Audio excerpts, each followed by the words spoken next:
Hoje eu vou falar sobre a origem da palavra igreja, como ela ganhou significado e de onde veio. Você sabia que eclésia não significa igreja? Que eclésia nunca significou igreja? Então fica até o final que eu explico isso para vocês.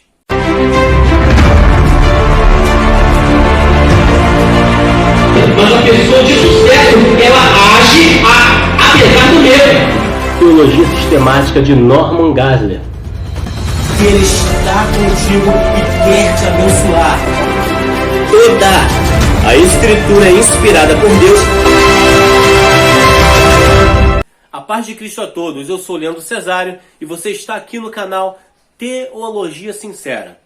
Você já deve saber, a palavra traduzida por igreja em todo o Novo Testamento é eclésia. O que talvez você não saiba é que não se tratava de um termo religioso no início da era cristã.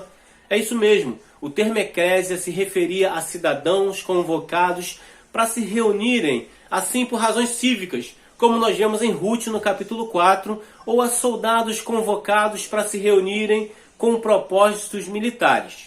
Como eu disse, não se tratava de termo religioso, mas sim uma assembleia ou concentração de pessoas convocadas com um propósito específico. Eclésia nunca se referia a um lugar especial, apenas a um agrupamento específico de pessoas.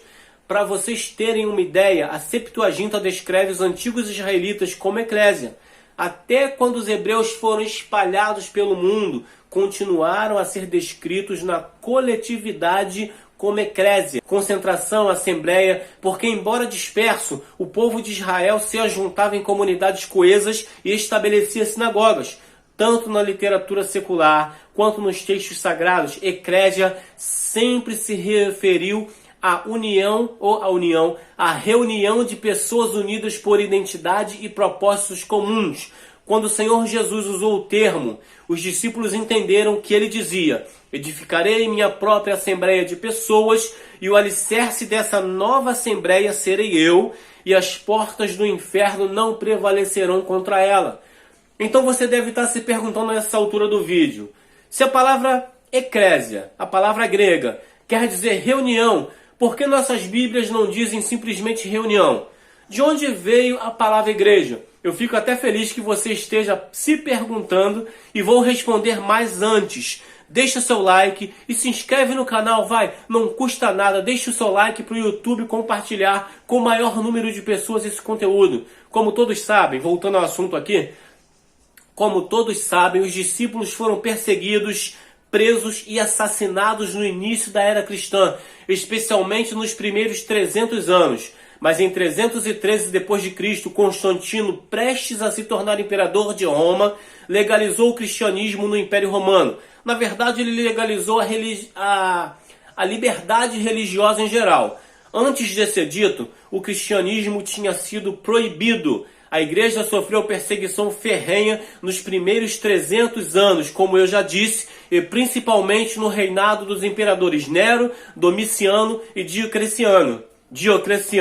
Até quando havia suspensão temporária dos castigos, os cristãos eram proibidos de ocupar posições de autoridade, eram rejeitados pela comunidade, acusados de crimes fortuitos e expoliados de suas propriedades. Com tudo isso, se reunir para orar era difícil e perigoso. Mas algo muito importante aconteceu. Constantino se declarou cristão e, de repente, depois de perseguir os cristãos por 300 anos, ser cristão estava na moda. Mas antes de Constantino se converter, os cristãos se reuniam escondidos em casas para fazer o que chamavam de celebração do amor. Era tipo uma festa americana quando cada um leva alguma coisa para comer, sabe? A gente conhece muito bem isso, a gente faz isso até hoje. E depois das refeições, eles cantavam hinos, liam a palavra e celebravam a ceia do Senhor. Após a conversão de Constantino, a elite de Roma levou o cristianismo a outro nível. Um nível bem diferente daquele praticado pelos verdadeiros cristãos que por 300 anos foram perseguidos. O que eu disse em outro canal, em outro vídeo aqui do canal.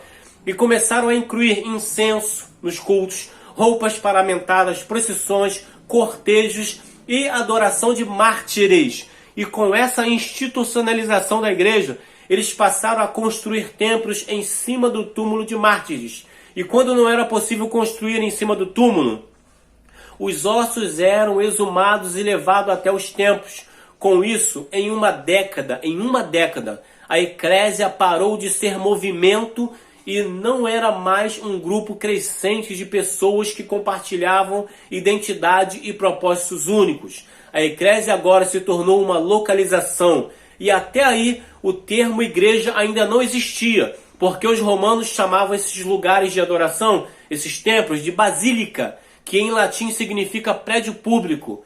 Culturas germânicas, também influenciadas pelo cristianismo, usavam o termo quirica, que se converteu no Kirche do alemão moderno, que significa casa do Senhor, e se refere a qualquer lugar de reunião cristã ou até mesmo pagã. Desse termo em alemão, do Kirche, o inglês extraiu a palavra church, que é igreja em português. Embora a maioria das Bíblias seja uma tradução palavra por palavra do texto grego, não é o que acontece com eclésia. Church, ou igreja, não é tradução de eclésia, mas sim uma substituição, e uma substituição até ruinzinha, sabe? O alemão Kirche e o grego eclésia se referem a duas ideias muito diferentes mesmo. Kirche ou church é um lugar, já eclésia é uma concentração de pessoas com um propósito. Pode-se trancar as portas de uma kirche ou de uma igreja, mas não dá para trancar as portas e para parar a eclésia de Jesus. Então é isso. Cristo fundou um movimento vivo, por isso afirmamos em eclesiologia que a igreja é um organismo vivo e, na verdade, hoje ela é organismo e organização. Eu fico por aqui. Não deixe de se inscrever no canal Teologia Sincera e deixe também o seu like. Teologia Sincera, porque a teologia precisa ser sincera. Fiquem todos na paz do Senhor Jesus e não deixe de conferir outros vídeos aqui do canal.